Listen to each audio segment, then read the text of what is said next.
Deep in the forest, by Bonny Village, lies the shed skin of a great serpent. Why it's here is a mystery, one the community has yet to unravel. We know from Rykard's lore that serpents like this are reviled, but we don't know why. We don't know why Messmer has his two winged companions. We don't know why an abyssal serpent writhes within him, nor why Marika, in her fear, sealed it away. But the less we know, the more infinite the possibilities, and that is what makes Elden Ring's lore so mesmerizing.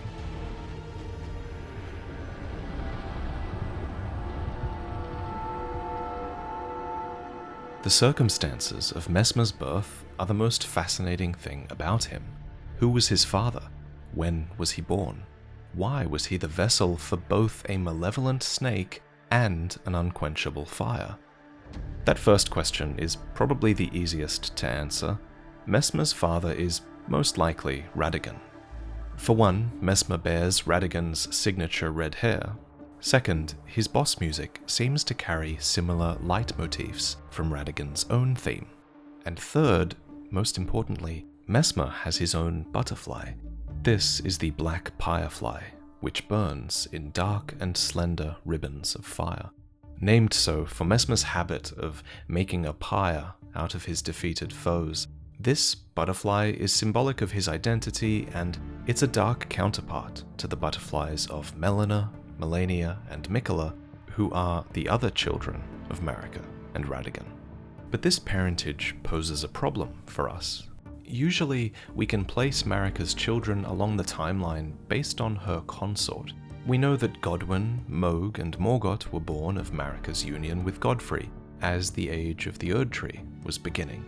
We know Ranni, Rykard, and Radahn were born of Radagon's union with Rennala at the conclusion of the Leonian Wars. And we know that Miquella and Melania were twins born of Marika's marriage to Radagon, after Radagon returned to become the second Elden Lord. But since Marika could immaculately conceive with her other half at any time, Messmer, like Melina, could have been born whenever it was convenient to Marika, which makes it way harder to place him upon the timeline. Fortunately though, we do have some clues. The first comes from the statue of Marika with Messmer in her arms. Here you'll notice that Marika's left braid of hair has been severed. The loss of this hair is an important moment in Marika's story, for after she ascended as a god, she returned home and made an offering of her golden braid to the grandmother of her old village. So from this statue, we know that Marika had already ascended as a god when she had Messmer, though perhaps that goes without saying. Our next clue comes to us from the remembrance of the wild boar rider, which, especially in the Japanese description, makes it quite clear that Messmer was an elder brother to Radahn.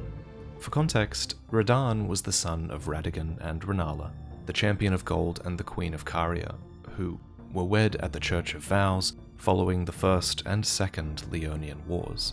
So, Messmer was born early enough that Radahn looked up to him like an older brother. But what else can help us place him? Well, one great suggestion comes from the community. As the theory goes, Messmer the Impaler might have been present during Godfrey's war against the fire giants. The main piece of evidence? The giant corpses are impaled upon spears, a signature of Messmer the Impaler. Perhaps this is where he earned his title. Further support for this theory comes from the fact that Messmer is technically a knight referred to as Sir Messmer, and such knighthood is typically earned through notable deeds in battle. Perhaps these were the deeds that led to him becoming known as the Impaler. All that said, this theory isn't perfect. You'll note that the spears impaling the giants don't perfectly match Messmer's own. Instead, they're actually a perfect match for these stakes in the nearby camps of the Thorn Sorcerers. This strongly suggests that it was the Thorn Sorcerers, not Messmer, that may have been responsible for the giants' impaling. However, if you still prefer to believe that Messmer was involved here, then there is still a way to argue for it. User Tyranny on Reddit makes the great point that Messmer's modern spear was remade by the forging arts of the Realm of Shadow, a fact that might help to account for this visual discrepancy. It really comes down to you.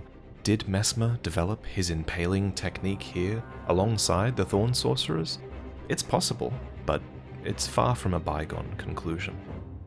Let's move on to the other evidence surrounding Messmer's birth. According to Godric's Great Rune, the first demigods were the Elden Lord Godfrey and his offspring, the Golden Lineage. If we take this at face value, it certainly seems to suggest that Messmer wasn't Marika's firstborn. Instead, it seems like that title would go to one of Godfrey's children, most likely Godwyn, though perhaps even Mohg or Morgoth.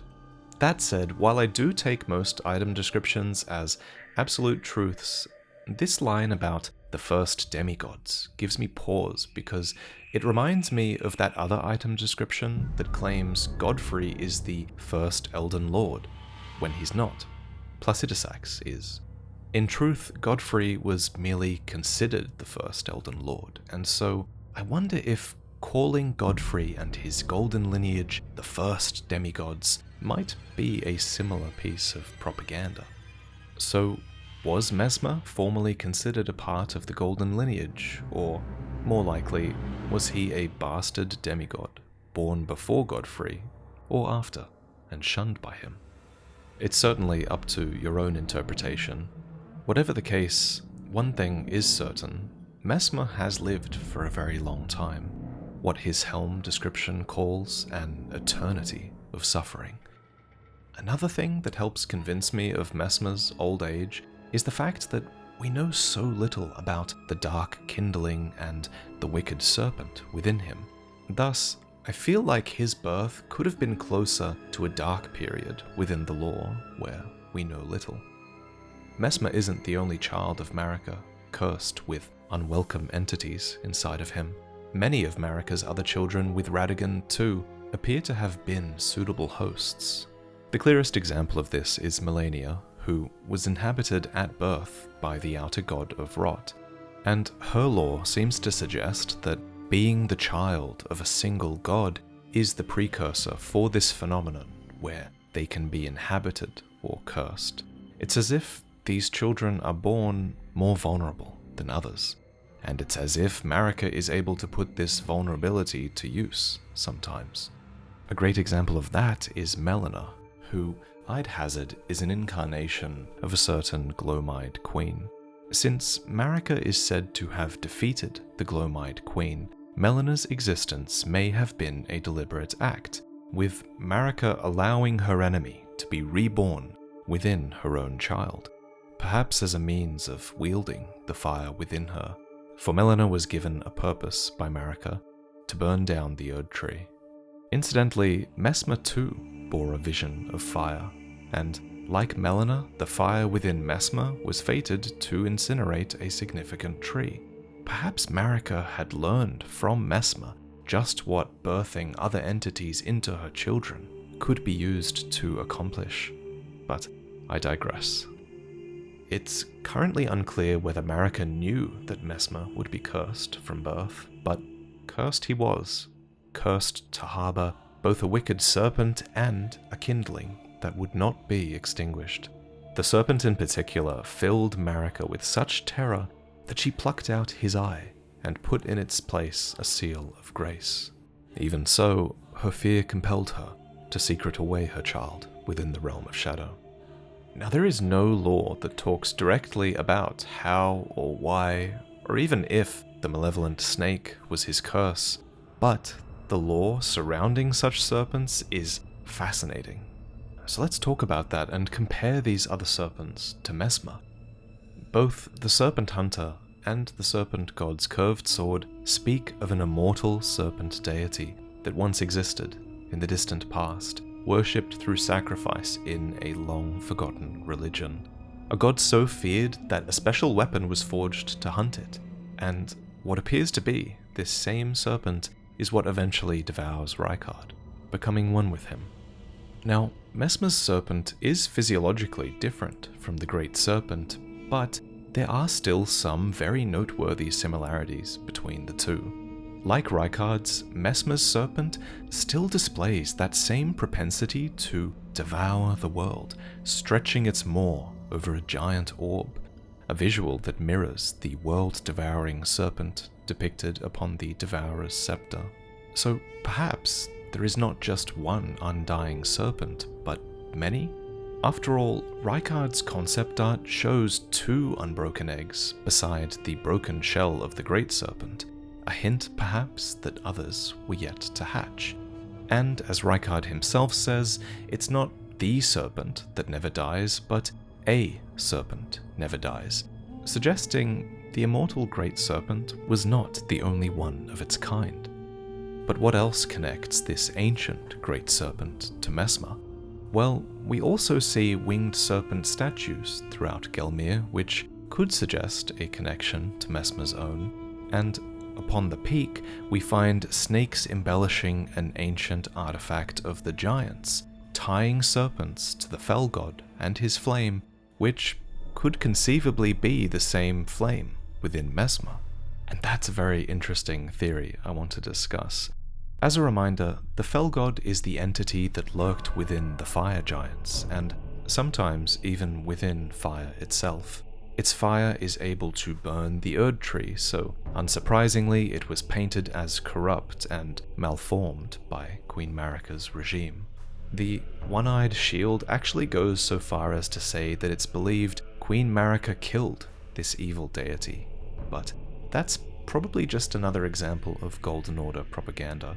The fell god inhabits the last fire giant when we fight it, so it clearly still lives on, slowly obsessing the minds of the fire monks, who were tasked with watching over its flame of ruin. So it's curious that there are snakes embellishing this ancient bowl of the fell god's fire, but there's more to connect snakes to the fell god. So the giant's flame incantations of the fire monks, you may recall, have really distinct names: O Flame, Whirl O Flame, Burn O Flame, Surge O Flame. This is a common pattern among the incantations of the fire monks, and curiously, this same naming scheme is also present on the serpent flail, a weapon intended to burn Hornsent with coiled snakes, branding them with agony and fear. Its description says nothing about the fell god, but its skill is named Flare O Serpent, echoing the incantations of the fell god's flame. It's an impressive piece of storytelling to hide a connection to the fell god in the name of a weapon skill, of all things. Credit to user Call Me Claire for making me aware of this amazing discovery. So is there still any doubt that Messmer has a connection to the fell god of fire? Messmer's flame does manifest as an orb, not unlike the literal flame of the fell god. Messmer's furnace golems, too, were designed to evoke it. Their masks are surrounded by curled horns, depicting the fell god of fire that haunts the sagas of the Hornsent. This was an intentional act of terror by Messmer to mimic the visage of a god that the Hornsent feared in the form of these walking furnaces. Sure, this could have been nothing more than a strategy to terrorize his foes, but it feels so significant that it's Messmer and his flame that brings these avatars of the fell god and its furnaces to life. I just wish we knew more about these Hornsent sagas that spoke of the fell god. The lore on this topic is just so tantalizing. It's just enough for us to start forming theories, but it's not enough for us to land on any one in particular. But there is a fascinating story being teased here of fell flame and serpent gods that could conceivably have crossed paths with Marika and played a part in Messmer's birth, but how you imagine that story is up to you. For now. Can they announce Elden Ring 2 already? But back to what we know for certain. What we know is that the serpents had an extremely ill reputation in the age of the Erdtree, to the point where in the arena gladiators would be adorned with bronze snakes, for the audience delighted in seeing these bronze effigies beaten and battered. Whether this hatred was justified or manufactured by the Erdtree's order is unknown, but it must have surely shaped Messmer's life. His snakes wouldn't exactly have been easy to hide. Sure, they're not visible on the statue of him as a baby, but Messmer's helm makes it clear that the winged snakes in particular were his constant companions, wise friends which keep the base serpent at bay. That would have been a crucial role, especially before Marika sealed the base serpent away with her grace. The word base in this context means to lack higher qualities, to be morally low or despicable. This is probably in reference to the serpent's desire and its propensity to endlessly devour.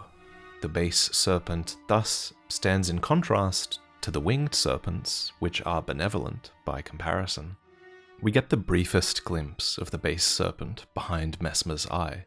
It appears to be knotted, visually similar to the knot that Rykard's great serpent forms. And in that dark hollow, it's feeding on something. Messmer's kindling, a dark thing eaten away at by a wicked serpent. We know a few things about this fire. First, it's ever burning, not unlike the giant's flame. Second, it can burn the ceiling tree. Third, it ties Messmer to Melina, who shares a similarly burning butterfly and kindling that is similarly capable of burning the Erdtree. If I had to guess, it's this ever-burning flame that has caused Messmer's eternity of suffering, and Messmer's orb reads, "Messmer despised his own fire. Time and time again he hoped to rid himself of it, but ever did it burn." Time and time again he hoped to rid himself of it. So wait, what exactly was Messmer doing to rid himself of his flame? I wonder, is it possible that in an attempt to rid himself of his fire, Messmer could have fed his kindling to the base serpent? This spell does depict the orb that's inside of the serpent's maw, so I wonder if there could be a story being told here. The story of a dark serpent that consumed Messmer's essence, not unlike the great serpent that consumed Rykard and became one with him. Indeed, Messmer and the base serpent are one entity, as you can see in Phase 2 of his boss fight. Look closely and you'll notice that the snake shares his greasy red hair and that same savaged right eye. Under this interpretation, the serpent would not have freed him from his flame. Instead, Messmer's fire would have become serpentine, attaining those serpentine black streaks from the abyssal serpent that had become one with him. But to be clear, this is just speculation. It's entirely possible that Messmer was just born with the twin snakes and born with the abyssal serpent and his kindling all together. Without learning the circumstances of his birth, we may never know for sure. At some point, Messmer tried to offer his serpentine fire to his knights, but alas, it would not find purchase within them.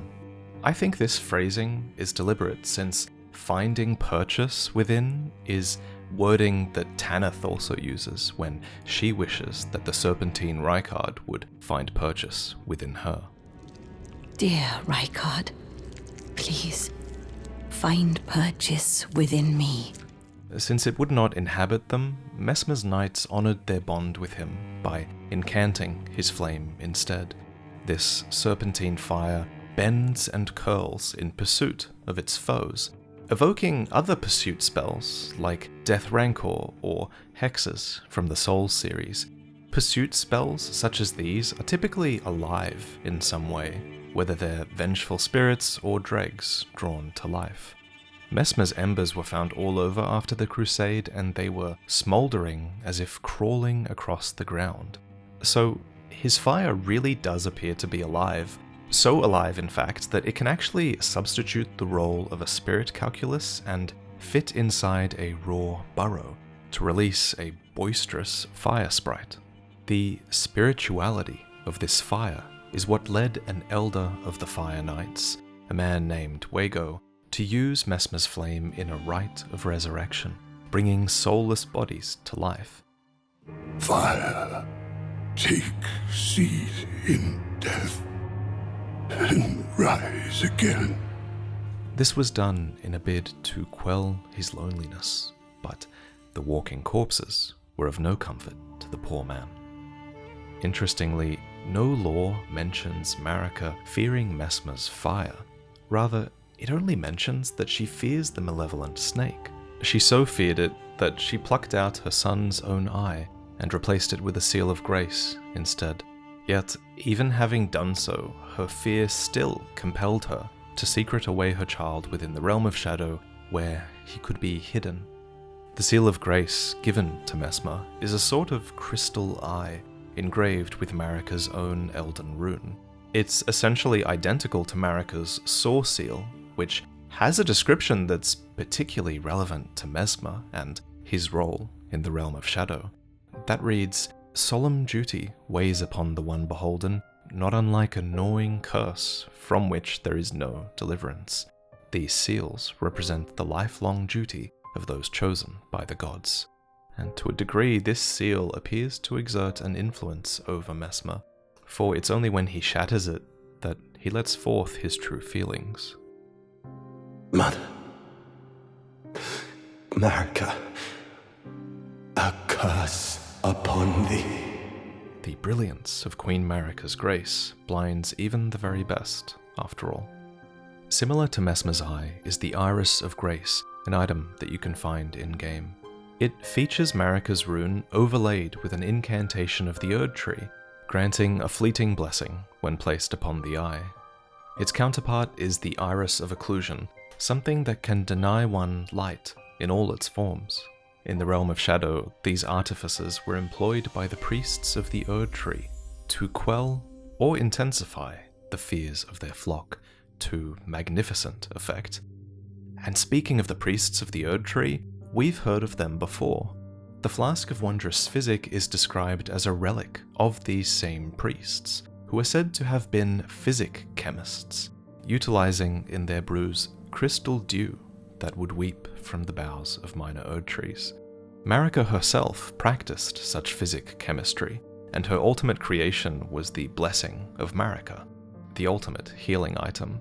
To Messmer, who likely suffered thanks to the fire within him, these physics offered rare relief. For Marika once created several of these physics for Messmer's sake. But then, never again. Presumably this mercy ended when Messmer was sealed away in the realm of shadow. So perhaps there was real affection between the two. For all of Marika's fear, she did offer him relief. Messmer also had his soldiers and black knights, some of whom he even considered brothers in arms, but perhaps his closest companion was Gaius, described as both Messmer's friend and the leader of his men. Like Messmer, Gaius was as an elder brother to Radahn, and the two trained under the same Alabaster Lord, whose tutelage led them to discover powerful gravitational sorceries, products of their friendly rivalry with each other. And just like Messmer, Gaius was cursed from birth. He was a warrior of Albinoric extraction, and as we know, first-generation Albinorics like this famously have no control of their lower body, relying instead on mounts like wolves, horses, or, in Gaius's case, a boar that was his other half. In spite of this Albinoric curse, or perhaps because of this very reason, there was a kinship between Gaius and Messmer. Indeed, the lore makes quite a few mentions of Messmer valuing friends and brothers-in-arms. He seems to have had a pretty amicable nature, which must have made his fate all the more painful, for, on his mother's wishes, Messmer made himself a symbol of fear, undertaking the cleansing crusade she desired. In doing so, Messmer declared, "Direct thy maledictions, thine ire, and thy grief towards me alone." Yet Messmer was not the only one to suffer the consequences of his ill reputation. His Fire Knights, who each and all hailed from a renowned family of the Erdtree's upper echelons, were shunned and chased from their homes after pledging allegiance to Messmer as their master. Twinned golden snakes adorn the necks of these knights. Yes, they have the Gold of Order, and yes, these knights are aligned with the Erdtree, but the snake clearly remains a despised symbol, and allegiance to Messmer was thus a stain on the reputations of these highborn families who probably believed their children could do better. Yet the Fire Knights were the only ones who truly knew Messmer, his flames like serpents, and the painful fate that accompanied his accursed form. A part of this painful fate was likely having to make himself a symbol of fear without ever revealing that truth to the masses, as there was a reason Marika instructed her son to make himself a symbol of fear. It's because she had a task for him, one that she should not be closely associated with, a vile crusade unbecoming of a queen, a purge without grace or honor, a crusade started by Messmer, son of Marika.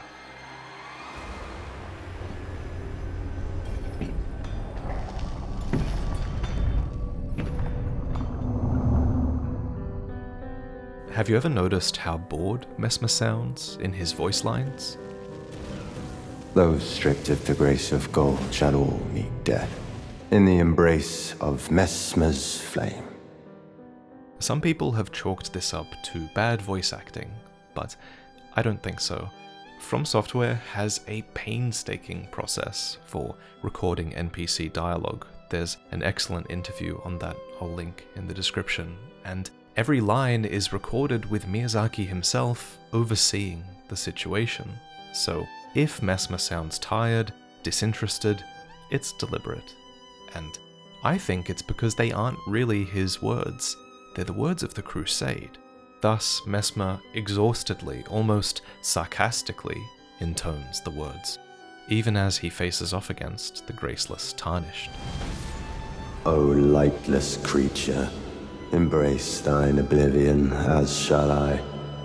Now, compare this to the way Queeline speaks, a man who zealously serves the Crusade. So desperate is he to become a second Impaler. Queen Marika, behold, I have excised another cancer to thy joy. While the Tarnished are graceless, it's clear that the true targets of the Crusade were the Hornsent. For, as you may know, they were the ones who wronged Marika and her kin long ago, and so Messmer's army burns them with his fire in return, branding them with agony and fear. When I say it like that, it's easy to think that this crusade took place not long after Marika ascended to godhood at the Hornsent's Gate of Divinity, but that can't be right. There had to have been a period of peace between Marika and the Hornsent, a time to set the stage for what was their eventual betrayal. So there's debate over when exactly the crusade took place, but there is a consensus that it must have at least have been some time before Rennala was broken, by Radagon abandoning her. For Rennala, Queen of Caria, was lucid enough to give away a lock of her lustrous black hair, a gift to her sister, Rellana, who renounced her lineage to chase after Messmer and follow him into war. In order to prove her loyalty to the Erdtree, Rellana entered the arena. Ritual combat was once a custom, performed to honor the Erdtree, and so she donned her Carian thrusting shield and proved her loyalty alone. It's clear Rellana went on to have a huge impact in the Realm of Shadow, and I mean that literally. For here at the town of Morth, the buildings have fallen into the broken earth. The town's linchpin stone, intended to prevent earthquakes, has broken, and one eyewitness account claimed that the moon itself had come tumbling down. This was the impact of Rellana's twin moon. In her youth, she and her elder sister, Rennala, met the twin moons, overlapping as though nestled against one another. So, just as her elder sister had the full moon and Rani had the dark moon, Rellana had the twin moons. Many Carians pledged to follow Rellana wherever her lunar vessel would take her, and left their homeland behind in this act of unparalleled devotion. The wolf was engraved on the wolf crest shield for them, as a symbol of the moon's pride that none can forget, no matter what remote lands they may arrive in. Ymir was here too. He once instructed R'hllana in the sorcerous arts and had an allegiance to the moon, though he would later abandon it, claiming it was merely the closest of the celestial bodies, nothing more. Even the trolls came, sworn to service. Fighting alongside them was Moonrathil, the twin Moon Knight's chamberlain, who was a friend to the trolls, proudly wielding their weapons as she fought arm in arm with her gargantuan comrades. Speaking of the trolls, once the astrologers who studied the night sky were neighbors with the fire giants, and the Sword of Night and Flame was forged to commemorate that unity, a unity between the night sky and the fell god of fire. Those times are long past, but here, in the realm of shadow, would moon and fire be ever together. For R'hllana remained loyal to the twin moon and to Messmer and his flame. Her helmet description claims that she chased after him, which I think suggests that she had an affection for him, just like her elder sister, who also clearly had a thing for men with red hair. But just like Radagon, who would abandon Rennala for Marika, Messmer doesn't give any signs that he returns R'hllana's affection, nor does he seem comforted by her presence. And R'hllana seems to have anticipated this, as she pursued him, knowing full well that not even the brilliance of the moon could grant him succor. Indeed, Messmer keeps to himself, in the dark, brooding over betrayal and the painful fate that his mother left him to fulfill. Sadly, unbeknownst to Messmer, his mother is long gone, and could not return to him even if she wanted to. A phantom in Castle Ensis laments, "O Marika, I beg, embrace your child, and give us a sign. How long must this holy war stretch on?" If it sounds like I've skipped over the actual battle against the Hornsent, you're right, I kind of have, because I'd argue that the defining element of the war was not the fight against the Hornsent. Everything seems to point to this being a very one-sided battle. No, instead, I think the defining element of this war was how long it was forced to stretch on, leading to the fatigue of all involved. That said, of course, the Hornsent did fight back, with the Sculpted Keepers, whose lion dance ritual was turned towards martial ends, and with the Curseblades, who were a scourge to the Hornsent and the invaders both. But they were ultimately defeated. The Sculpted Keepers were impaled and burned in an act witnesses later described as a funeral pyre for the tower itself, and the Tower of Anir Elim was sealed away in shadow, sealed by a tree that is actually a scaled-down version of the Shadu tree. Just as Marika and the Two Fingers have control over light, so too do they often wield shadow, and with shadowy thorns encasing Anir Elim, Hornsent culture was broken beyond repair, even if some Hornsent live on. It's as Hornsent himself says. Indeed, I think it rather plain to see. Things once broken can never be the same. Before the tower was sealed, it towered over the invaders, and as the people of the Erdtree sacked the land of the tower, the majesty of the tower was burned into their memory, even inspiring a secret faith in some. Though it was not enough to sway them, for the soldiers who joined the crusade had been showered in runes and rewarded with grace aplenty. Still, the catch was that these soldiers could not be properly honored in death. They would not return to the Erdtree's roots, and to the faithful citizens of the lands between who hope to cheat death, this is a dire fate indeed. But they still had the Shadu tree, the shadow of the Erdtree. The Shadu tree is this enduring curiosity in Elden Ring lore, so omnipresent in the DLC and yet so devoid of any significant detail in the game's many item descriptions. Figuring out when it came to exist has been something I've been trying to puzzle out. In a previous video, I proposed that it came to exist in the moment that Marika sealed away the realm of shadow behind the veil. But I'm starting to change my mind. I'm starting to think that it's been there since the Erdtree's own beginnings. After all, it's born of dark notions that bear no sense of order, and this duality is the reason grace shines ever so brilliantly. So perhaps there was always the Erdtree, and this Cinder-tier that was everything Marika did not want, and thus the Erdtree was everything that shone brilliantly. Like the Erdtree, the Cinder-tier still seems to draw from the gold of the Crucible, sap that was proudly collected at the Black Keep, with this giant structure that broadcasts to the entire land that the sap is theirs, and in it went into the chalice of the Cinder-tier, where that sap was later scattered to the furnace golems who drop such crystal tears. So if we assume that the furnace golems of Messmer's crusade always had the sap of the Cinder-tier within them, as the DLC crystal tear description states, then the Cinder-tier kind of has to have existed before the start of the war, which the furnace golems were created for, and thus the Cinder-tier probably existed alongside the Erdtree since its inception as well. Its existence has probably just been a secret until now, but let me know if you guys think that I'm off base with that one. To many in the realm of shadow, the image of the misshapen Cinder-tier became an edict, a proclamation that one should spurn all that exists and wound all that exists.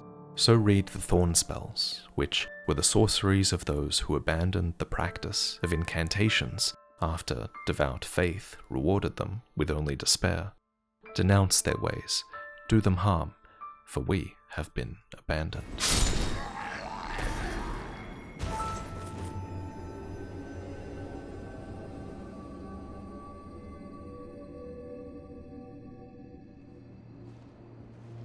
Blessed bone shards are found throughout Messmer's fortifications. These are special bone fragments that can be turned into light by the rite of the Golden Vow, which honors the comrades who placed their faith in the distant Erdtree and gave their lives in the crusade.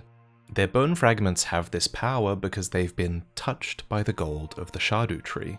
It's a reminder of the Cinder-trie's power, and indeed there's something to be said for merely being in its presence.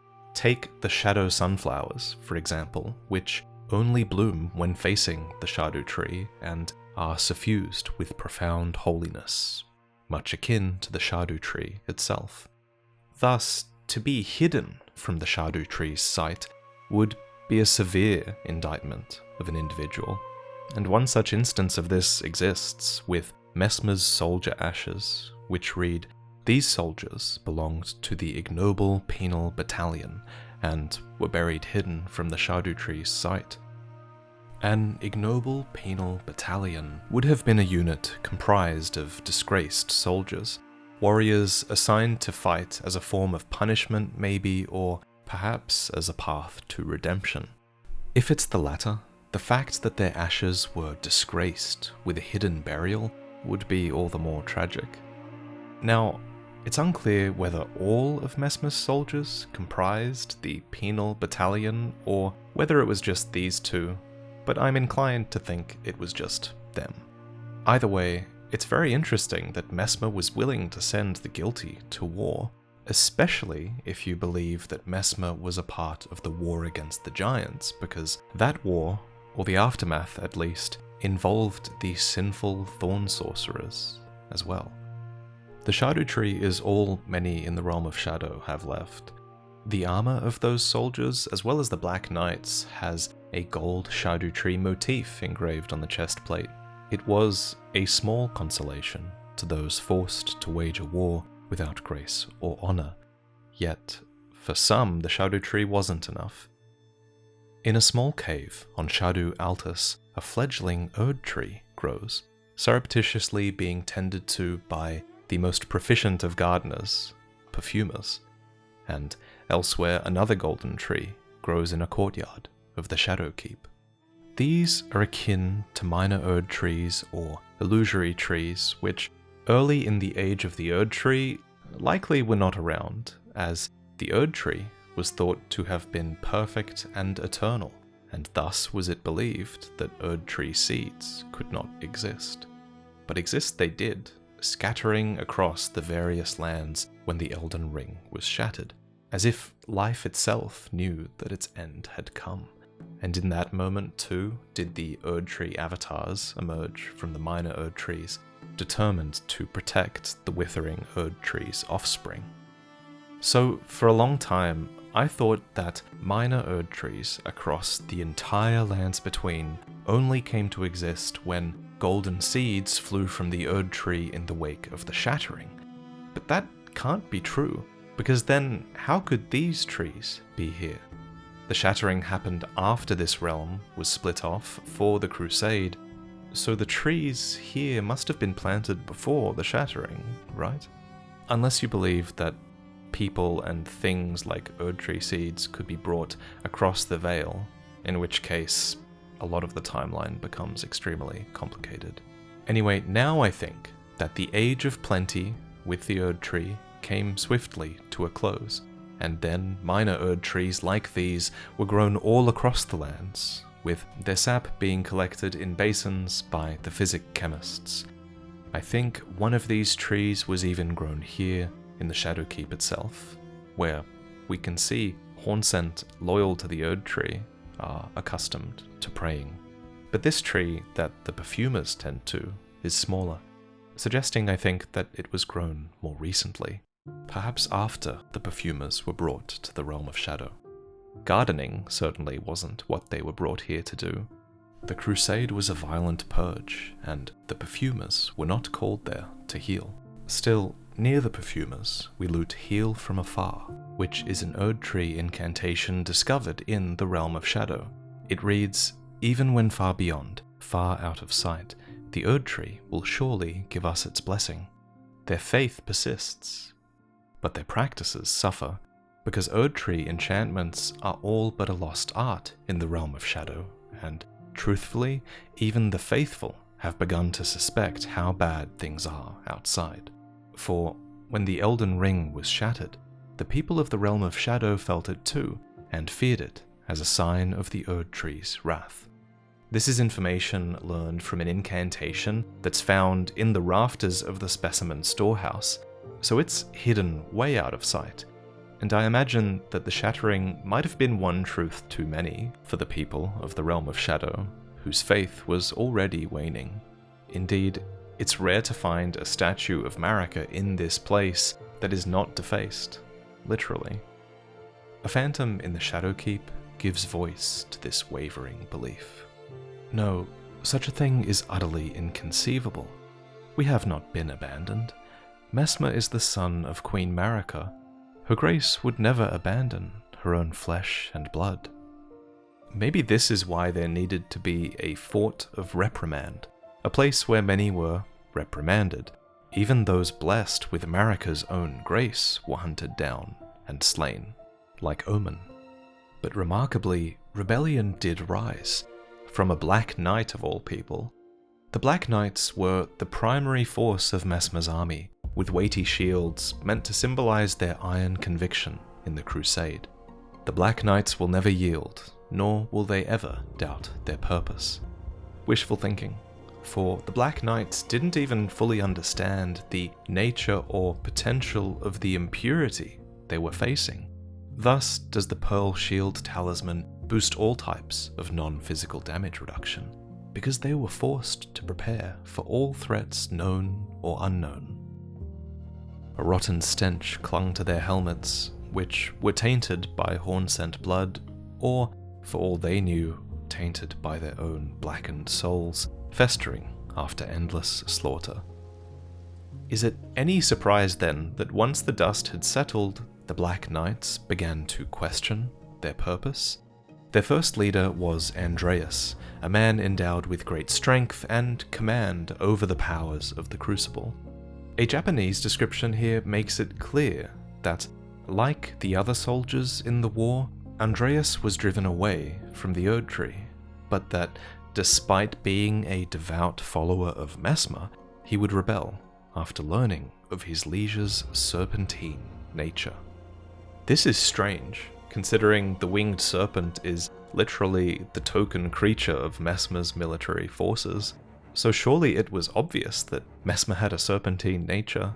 Either Andreas was totally oblivious, or he glimpsed something deeper, or more disturbing.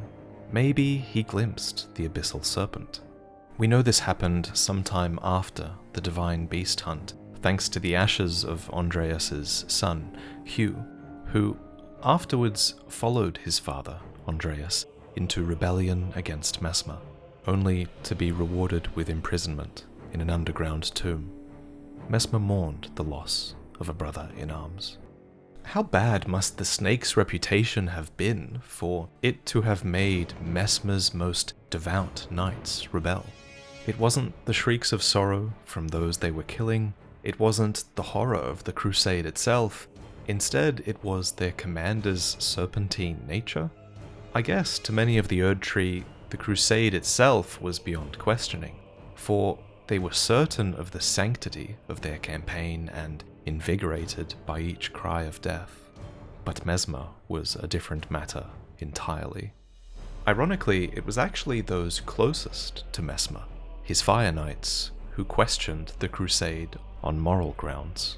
One of them still stands guard at the bridge to Roar, risking his life to protect an old ruin. Rain of fire. This is Saltzer, the sage, disciple of the elder Wago, who we mentioned earlier.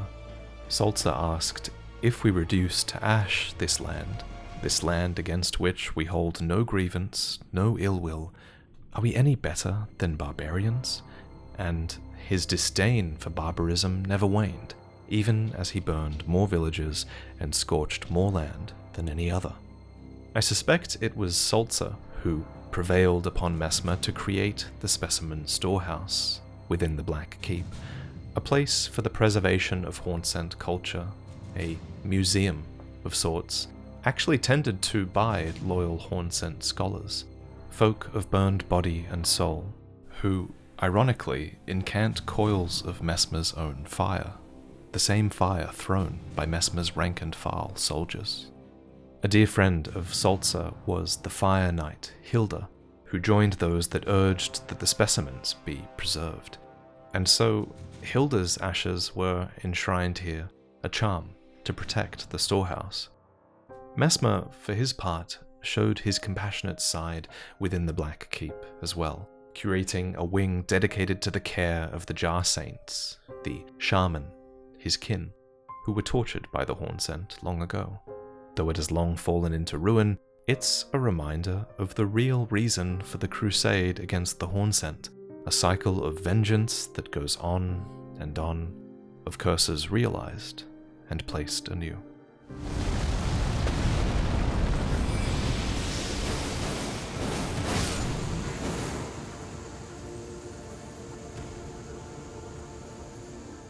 Mother Marika, a curse upon thee.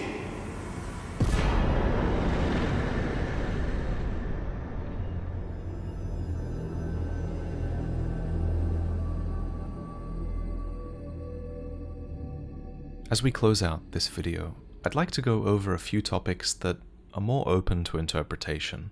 I'd like to talk about who Messmer's soldiers might have been in an age long past, what the Black Keep might have meant, and why the serpent skin in Bonny Village might be there. To begin, there was a time before Marika's ascent to godhood where the realm of shadow was not separate, but rather simply a part of the lands between. Back then, here roamed the Highlanders, fierce axe-wielding warriors who hunted bears and chased glory. In our previous video, I discussed their connection to Hoaraloo, their greatest warrior, who would later abandon his Highlander roots to become Elden Lord Godfrey. And naturally, I suspect many of his Highlander kin followed suit, leaving their past behind. Yet, perhaps traces remain in the men who became Messmer's soldiers. Though they now serve the Impaler, wielding spears, I suspect there's more to them than meets the eye, for, like Godfrey, they favor axes, like Godfrey, they specialize in charge attacks, and like Hoaraloo, they roar, and like Hoaraloo, they can shake the earth itself with their stomp attacks. So, were these Highlanders drafted into Messmer's ranks after Godfrey became Elden Lord? Or did their culture simply evolve over time? Or am I completely wrong?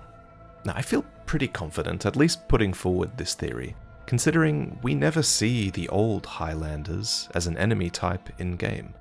So I love the theory that they might have slipped into becoming something else in the Age of Godfrey, a people aligned with grace, though later they would become divorced from it. To them, the grace of gold would be a distant memory.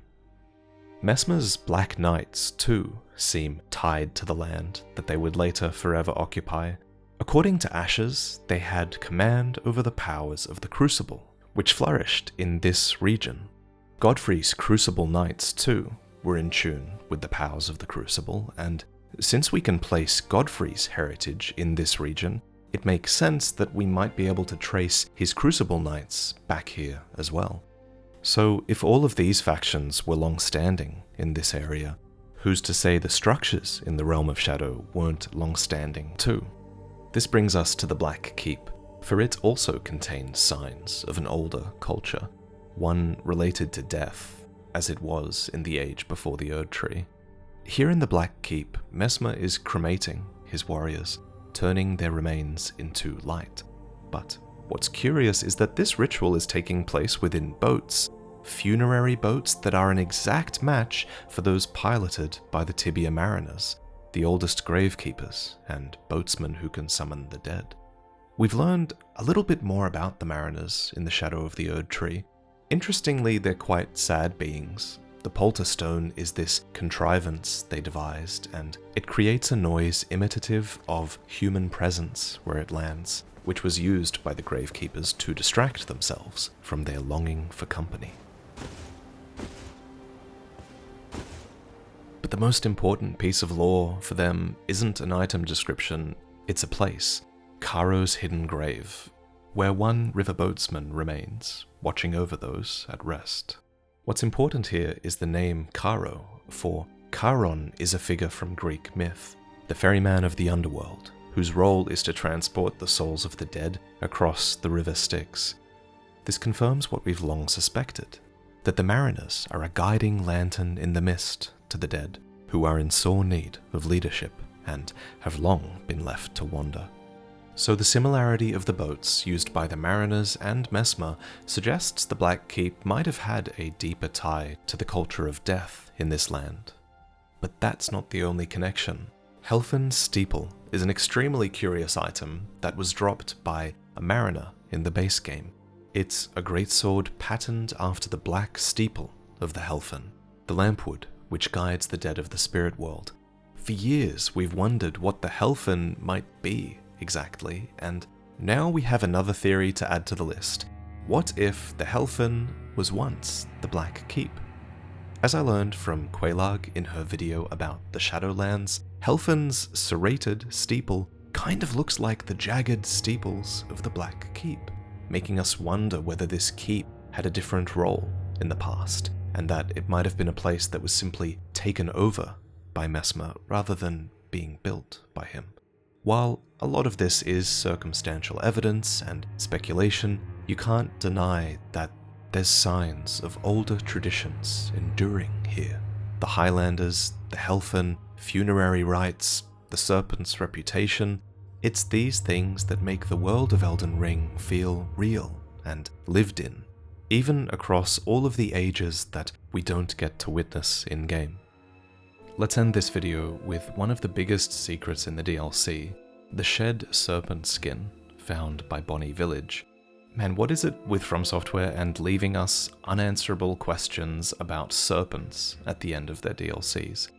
I'm not going to pretend to know exactly what's going on with it yet. Instead, I'm going to leave you with a few observations and let those inspire your conclusions.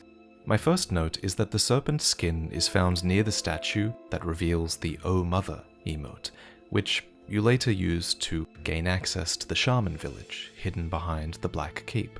For this statue to be so close to the serpent, I think suggests a connection to either Messmer or Marika. My second point is that this serpent is not physiologically similar to Messmer's serpent. Rather, it's a perfect match for the god-devouring serpent's visage, and Igle as well, for that matter. As a reminder, Igle is that flayed serpent skin that's spread over the altar in her church at Gelmir, and below it we loot the serpent's amnion, an item that's tied to Raya, who was the poor unwanted offspring of this repellent birthing ritual. It's a common trend in Elden Ring for smaller NPC stories to mirror and help explain more important stories, and so I wouldn't be surprised if Raya's repellent birthing ritual could help to explain the circumstances of Messmer's own birth, and what's going on with the serpent that took root inside of him. Perhaps Messmer was born of a repellent birthing ritual as well. It's also worth noting that a godskin dwells in the Church of Igle, which could in turn suggest a connection to the Glow-Eyed Queen. The godskins are somewhat serpentine, with bodies that can stretch much in the same manner as a man-serpent's. The godskin noble robe states that nobles are the most ancient apostles, who are said to have assimilated inhuman physiology, not unlike the Crucible. And there's even a spirit-calling snail, which is actually a serpent, that summons godskins in your battle with it in the Spirit Caller cave. That's a fair amount of overlap, but it's impossible to be sure.